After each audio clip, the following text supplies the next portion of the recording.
Marchemos agraristas a los campos a sembrar la semilla del progreso.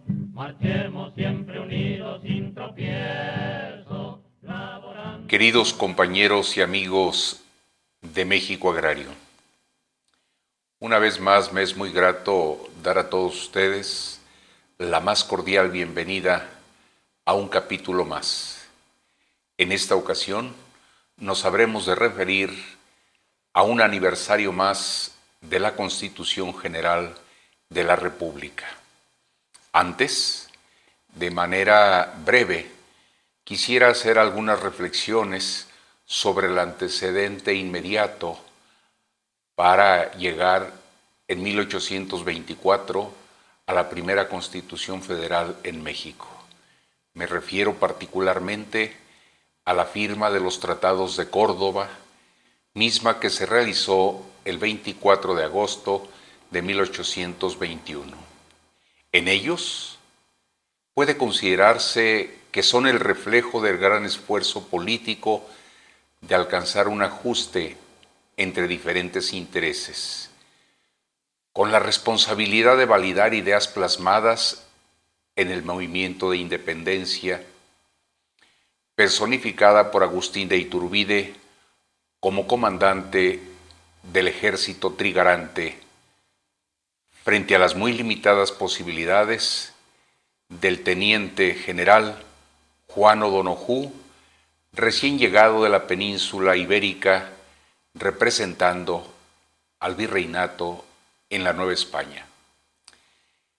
En los Tratados de Córdoba se reconocieron los territorios que pertenecieron anteriormente a la monarquía y se instauró una nación soberana e independiente, considerándola como imperio mexicano.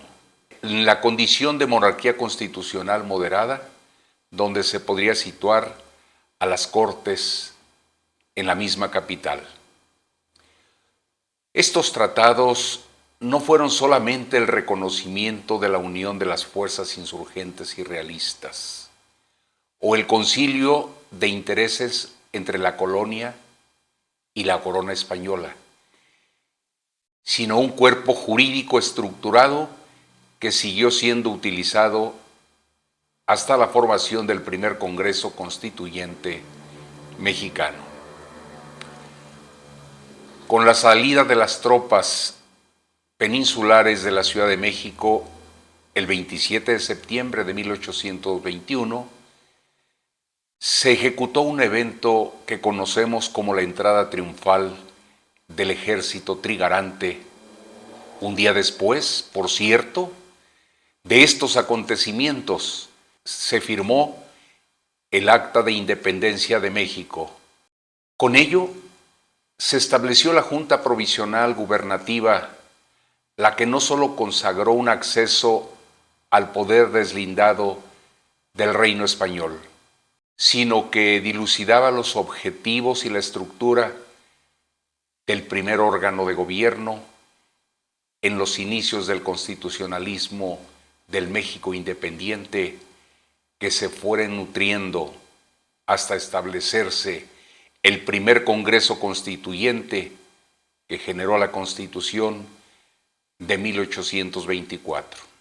Para referirnos a esta primera Constitución Federal, podemos decir, el 4 de octubre de 1824, el primer presidente de la República, el general Guadalupe Victoria, había jurado solemnemente la Constitución Federal de los Estados Unidos Mexicanos, promulgada en esa fecha, documento que reemplazó de manera definitiva a la Carta Española de Cádiz de 1812.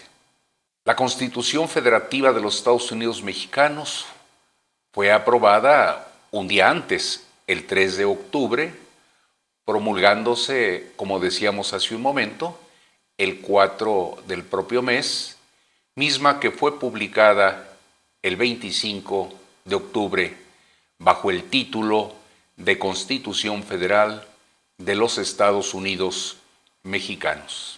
Esta Ley Suprema de 1824 quedó conformada por 7 títulos y 171 artículos y esbozó una mezcla de antecedentes hispánicos y estadounidenses, es decir, una combinación de lineamientos provenientes tanto de la Constitución Liberal Española, promulgada el 19 de marzo de 1812 por las Cortes Reunidas en Cádiz, así como la Carta Federal de los Estados Unidos, aprobada en Filadelfia en 1787.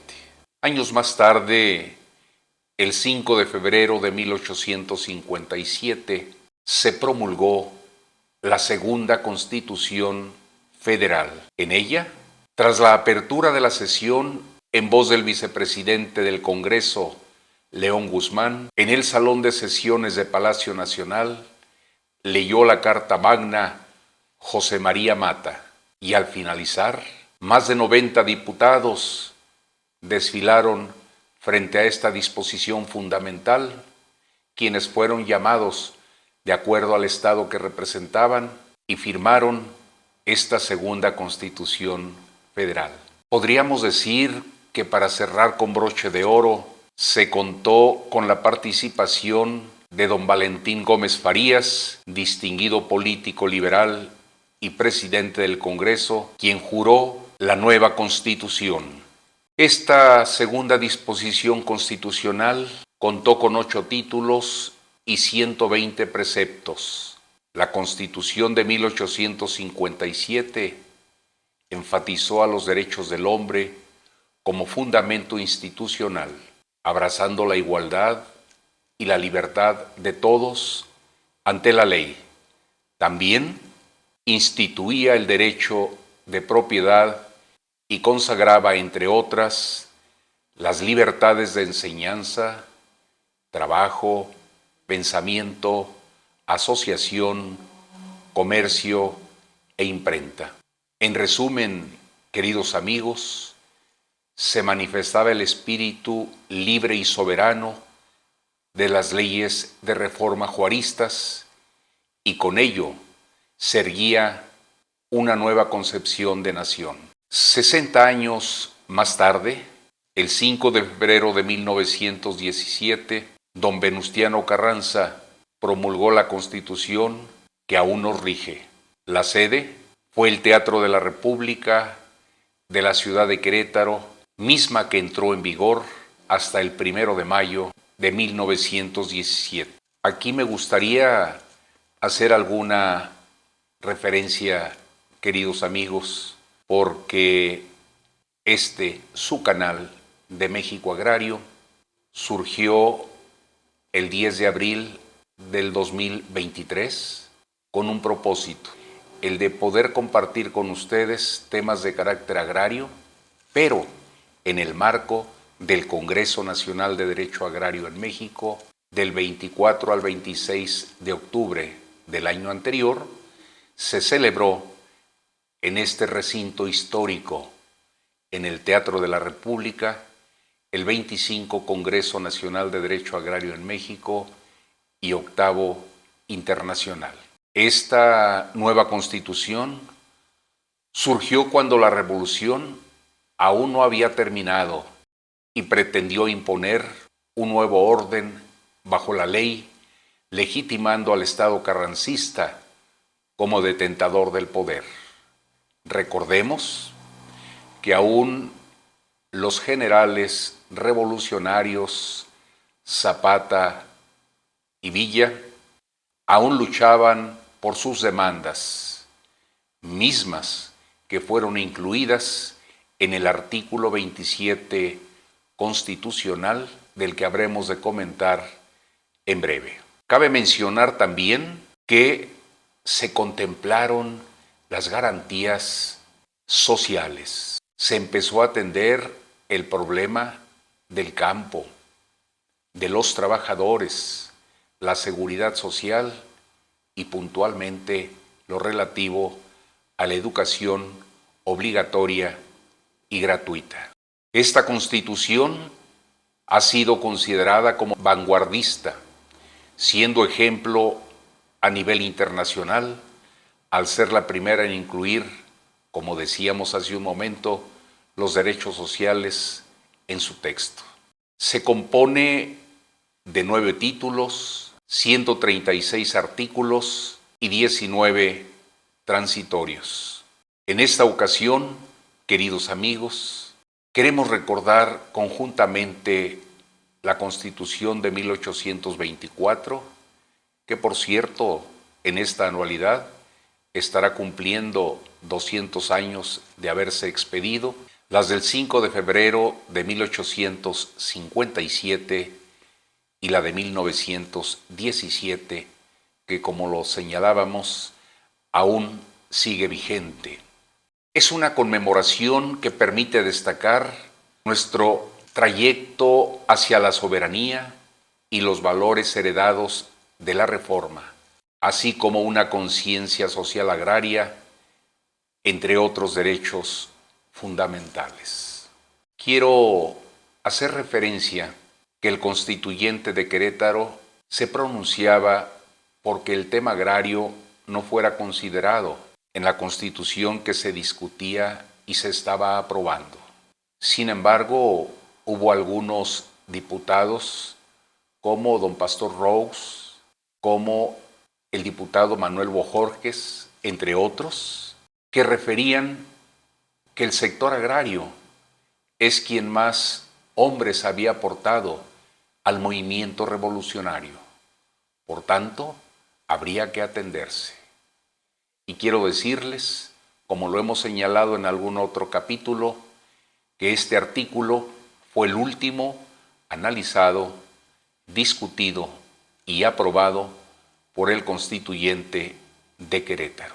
Se establece con ello la política de reparto agrario en nuestro país. El resultado que se tiene es, por una parte, el reconocimiento hoy en día de poco más de 3.200 comunidades, mismas que han sido reconocidas, que han sido confirmadas o tituladas según la acción que pudiera haberse iniciado, que se intentara y que desde luego, al amparo de la diversa legislación, han sido reconocidas a través de resoluciones presidenciales o bien, ahora después de la 14ª reforma al artículo 27 constitucional, a través de sentencias de los tribunales agrarios. Con esta política de reparto agrario, además de reconocer a las comunidades, también se institucionalizó el reparto de tierras en favor de los hombres y de las mujeres del campo que carecieran de ellas. Por lo que hoy en día tenemos un poco más de 29,000 ejidos a lo largo y ancho del país. Esto, compañeros, ha constituido la propiedad social. Por las características propias de su creación y por alguna serie de limitaciones que llegó a tener al amparo de la diversa legislación agraria.